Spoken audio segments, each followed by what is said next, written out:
우리는 기쁨의 50일, 우리 부활 절기를 보내고 있습니다. 부활은 부활절, 부활 주일에 끝난 게 아니라 이제 시작된 것이죠.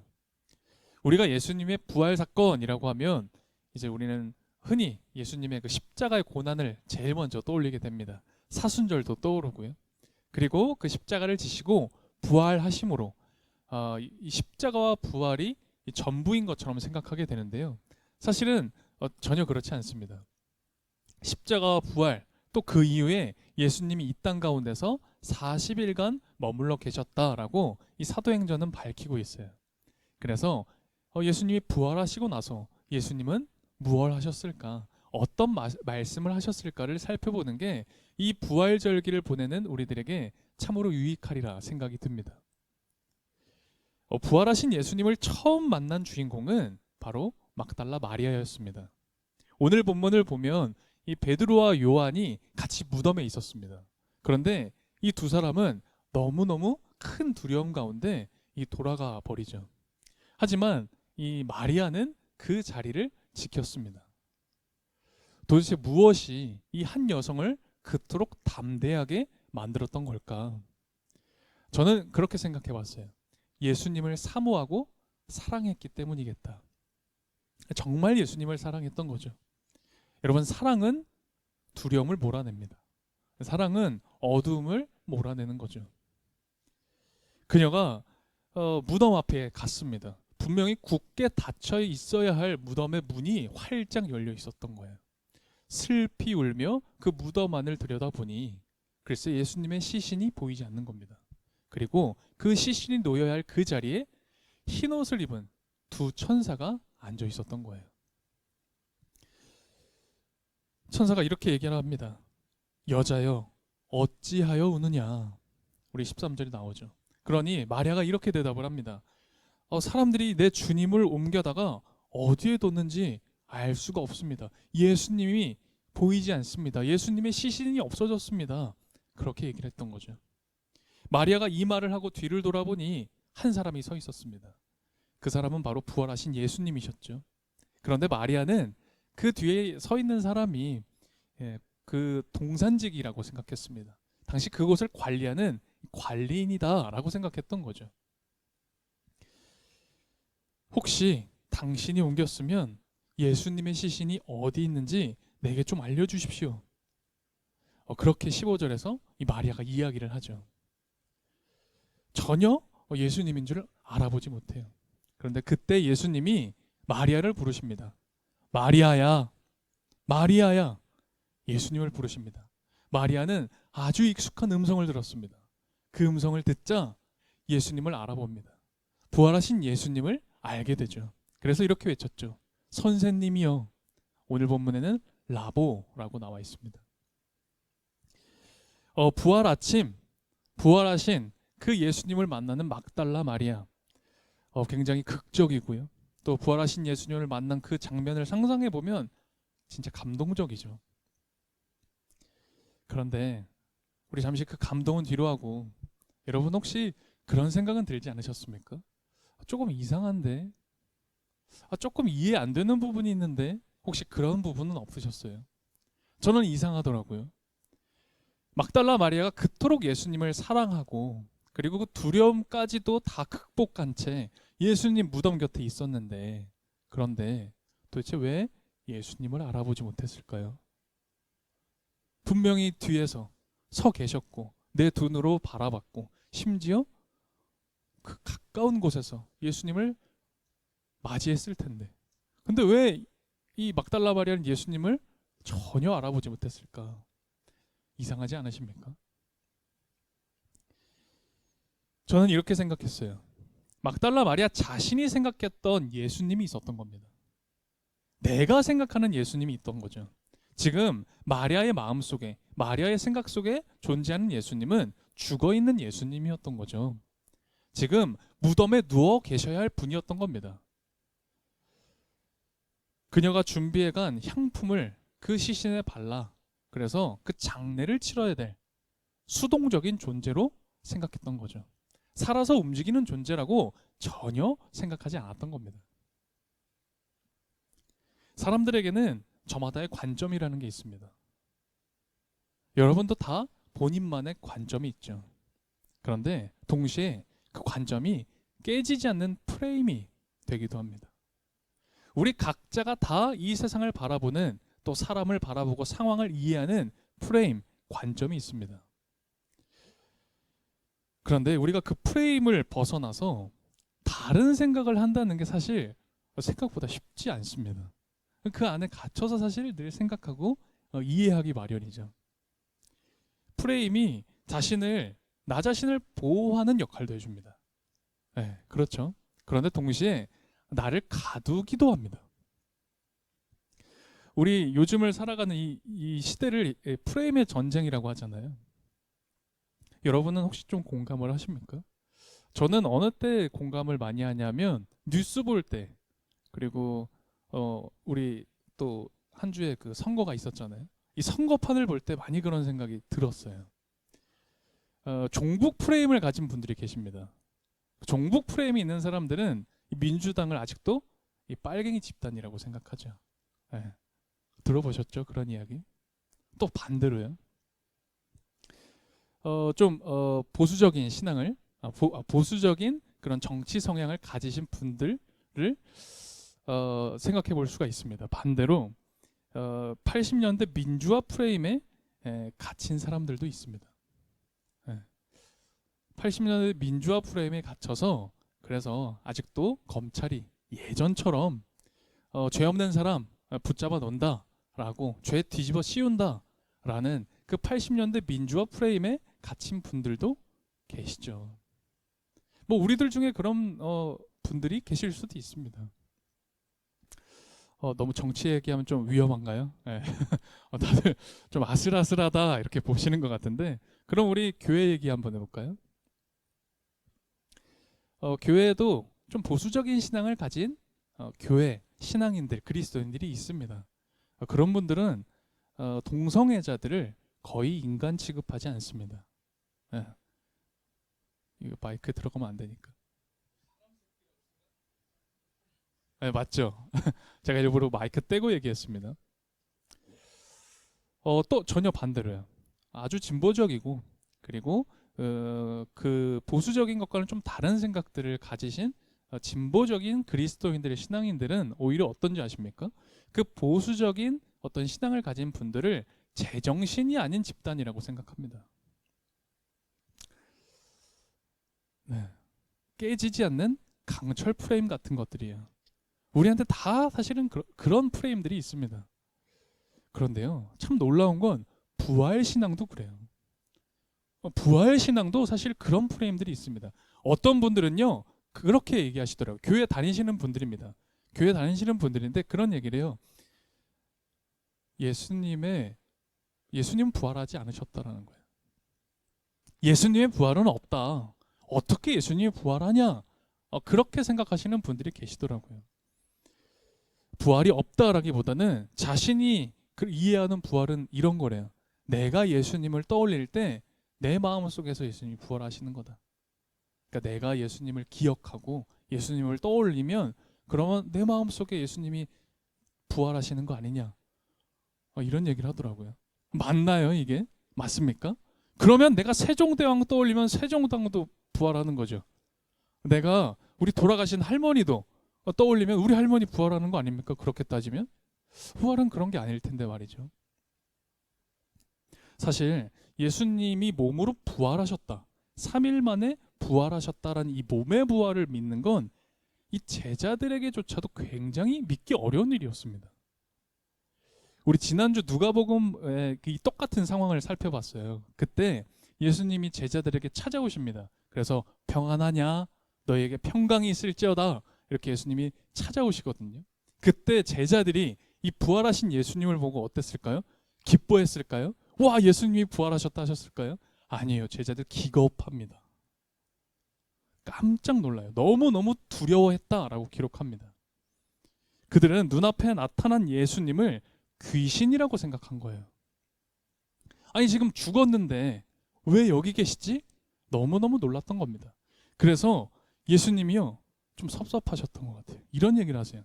너희가 어찌하여 두려워하며 마음에 의심이 일어나느냐? 이 꾸짖으십니다. 여러분, 이것이 최초의 부활절, 예수님과 제자들 사이에 있었던 일입니다. 진짜 현실적이죠. 이어서 예수님은 그 제자들을 보시면서 이렇게 얘기하세요. 너희가 보는 바와 같이 내가 여기 지금 있다. 내가 살아났다. 부활했다. 이렇게 음성으로 직접 다 보여주십니다. 그제서야 제자들이 예수님을 알아봐요. 예수님을 진짜 귀신이라고 생각했나 봐요. 그런데 그때 알아보고 기뻐하기 시작합니다. 그런데 부활하신 예수님을 그때조차도 제자들이 100% 믿지는 못합니다. 기이하다. 이거 굉장히 놀라운 일이 벌어졌다라고 생각하는 거죠. 그래서 우리가 잘 아는 그 도마는 아주 유명한 말을 하잖아요. 내가 그 예수님 손에 못자국 난 그 구멍에 옆구리에 내가 손가락을 넣어봐야 그래야 내가 믿을 수 있을 것 같다. 그런 말까지 하는 거죠. 그러니까 이 제자들도, 그토록 예수님을 따랐던 제자들도 예수님의 몸의 부활을 믿는 건 굉장히 어려웠다라는 거예요. 그러면 그들이 언제 믿게 되었을까요? 언제 믿었을까? 굉장히 흥미롭습니다. 예수님께서 그 이후에 이제 제자들에게 생선을 구워주세요. 그래서 같이 아침 식사를 합니다. 아침 식사를 하면서 그들이 예수님의 부활을 믿게 됩니다. 흥미롭죠. 나중에 사도행전을 보면 베드로가 자신이 부활의 증인임을 선포할 때 이렇게 얘기를 해요. 죽은 자 가운데서 부활하신 예수님을 모시고 음식을 먹은 우리가 부활의 증인이다 라고 하면서 그때의 일을 막 얘기합니다. 그러니까 예수님의 부활은 이 마음속에서의 부활 혹은 뭐 환상, 착각이 아니라 몸의 부활이라는 것, 그걸 계속 증언하죠. 구약 성경을 보면 그런 한 사람이 있습니다. 죽지 않고 하늘로 승천한 사람이 있습니다. 혹시 누군지 기억하시죠? 나요? 엘리야입니다. 엘리야 선지자는 죽지 않고 하늘로 승천했다라고 합니다. 굉장히 놀라운 일이죠. 그런데 성경에서도요, 성경을 살펴보면 그 당시 엘리야가 하늘로 승천했다라는 이것에 대해서 그 어떤 누구도 의심하지 않습니다. 의심하는 사람 안 나와요. 성경 그 어느 구절을 찾아봐도 엘리야가 하늘로 승천했다라는 걸 믿어야 된다, 강조하는 구절이 단 한 구절도 없습니다. 왜요? 이건 문학적인 표현이거든요. 그런데 예수님의 부활은 달라요. 예수님의 부활은 다릅니다. 계속 성경을 보면 의심하는 사람들이 나와요. 제자들조차도 믿지 못합니다. 뭐 기겁한다니까요. 귀신인 줄 알고. 의심합니다. 난 손가락 넣어봐야겠다. 의심하는 거죠. 그리고 심지어 성경은 계속 신약 성경을 보면 이 복음서뿐만 아니라 다른 이 신약의 서신서들을 보면 계속 의심하지 말라 그래요. 부활을 의심하지 말라. 왜? 이건 문학적인 표현이 아니라는 거예요. 막달라 마리아는 오늘 본문에 보게 되면 자신의 확신이 있었습니다. 죽은 자는 살아날 수 없다라는 거. 자신만의 프레임이 있었던 거죠. 그때 예수님이 앞에 나타나셨을 때 그 프레임에 갇혀 있었기 때문에 이 마리아는 예수님을 알아보지 못했던 겁니다. 그런데 익숙한 그 예수님의 음성을 들었을 때 그때 예수님을 알아보기 시작하죠. 예수님이 마리아 이름을 불러주셨을 때 그때 이 마리아가 가지고 있던 프레임이 깨져버렸던 거예요. 여러분, 고사성어 혹시 좀 좋아하십니까? 아니에요? 저도 사실 그 고사성어 뭐 이렇게 볼 일이 거의 없어요. 네. 근데 오늘 이제 하필 또 제목이 고사성어인데요. 사자성어. 뭐 사실 이제 뭐 이렇게 뭐 찾다 보니까 저도 이렇게 알게 되는 겁니다. 혹시 줄탁동시라는 이 사자성어 알고 계십니까? 몰라. 사실 저도 이번에 알았어요. 네, 준비하다가 이 줄탁동시라는 사자성어가 있습니다. 이게 무슨 뜻이냐면 병아리가 알에서 깨어나기 위해서는 어미닭이 밖에서 쪼고 그리고 병아리는 안에서 쪼며 서로 도와야 이 일이 완성된다 라는 의미입니다. 그게 줄탁 동시라고 하더라고요. 저도 이번에 처음 알았습니다.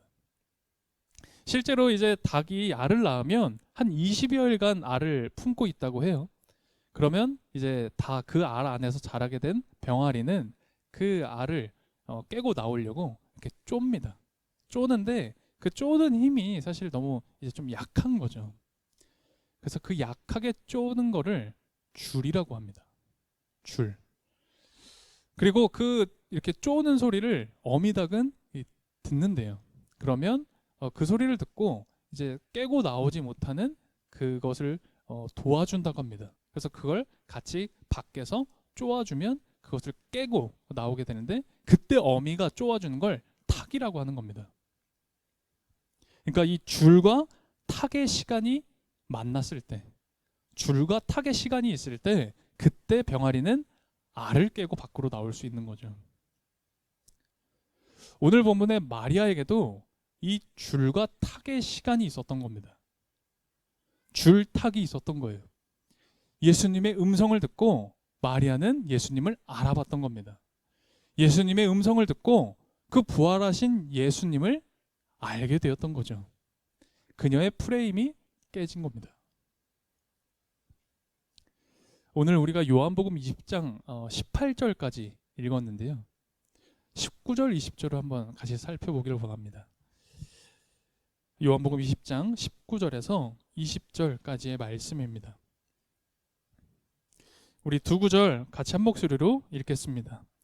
이날 곧 안식 후 첫날 저녁 때에 제자들이 유대인들을 두려워하여 모인 곳에 문들을 닫았더니 예수께서 오사 가운데 서서 이르시되 너희에게 평강이 있을지어다.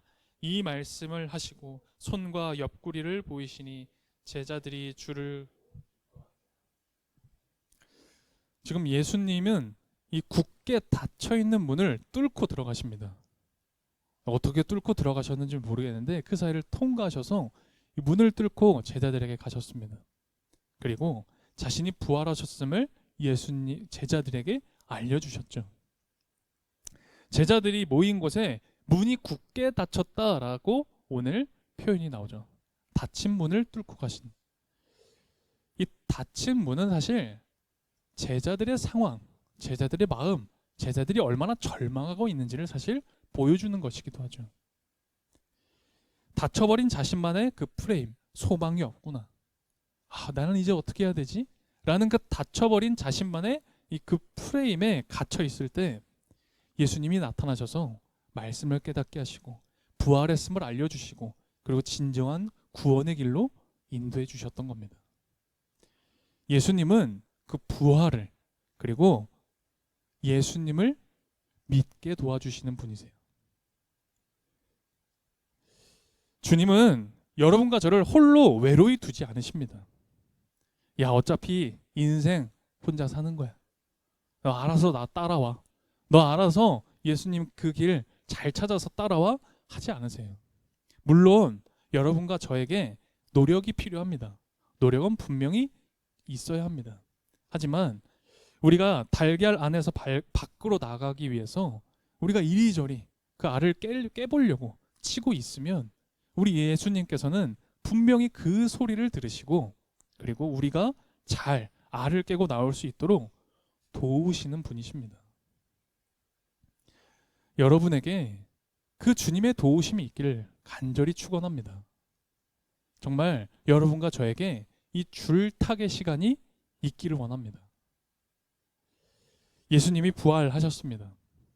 그리고 오늘 이 본문을 통해 예수님은 우리에게도 마리아처럼 제자들처럼 나의 확신, 내가 스스로 깨기 힘든 그 프레임이 있음을 알려주십니다. 그리고 그것을 깨고 이제는 부활의 삶으로 와라. 부활을 살아가자라고 초청하십니다. 부활은 절망하고 있던 그 막달라 마리아를 구원했습니다. 소망이 없어서 문을 굳게 닫고 그리고 예수님 이제 돌아가셨네. 어떻게 살아야 되지? 나는 이제 뭘 하고 살아가야 되는 거지? 어떻게 밥 벌어먹고 살아가지? 그렇게 소망 없던 제자들을 되살리셨습니다. 오늘 우리도 이 말씀을 힘입어 이 말씀의 능력으로 구원을 얻고 그리고 소망을 얻으며 살아갔으면 좋겠습니다. 이 부활의 절기, 여러분과 제가 정말 부활의 삶으로 나아갈 수 있었으면 좋겠습니다. 오늘 말씀 기억하며 함께 기도하겠습니다.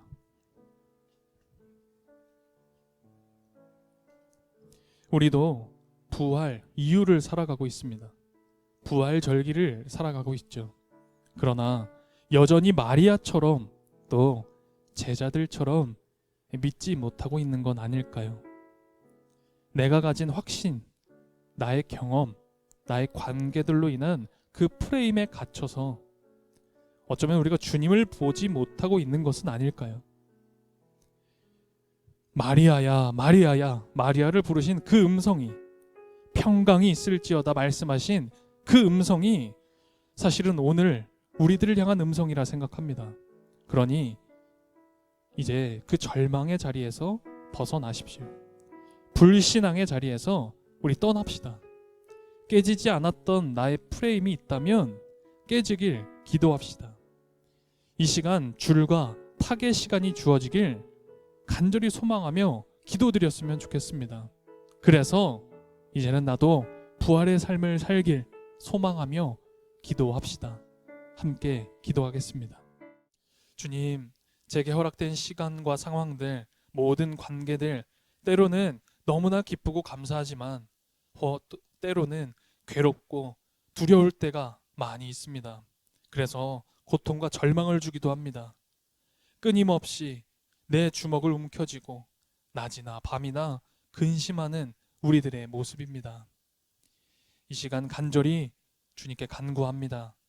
제가 하고 있는 그 모든 일이, 제가 소유하고 있는 그 모든 것이 주님께서 보여주시고자 하는 나 자신임을, 부활하신 주님의 모습임을 깨닫게 해주십시오. 결국 저희에게 주시고자 하는 것이 마리아에게, 제자들에게 주셨던 부활의 소망임을, 조건 없는 영원한 사랑임을 깨닫게 해주십시오.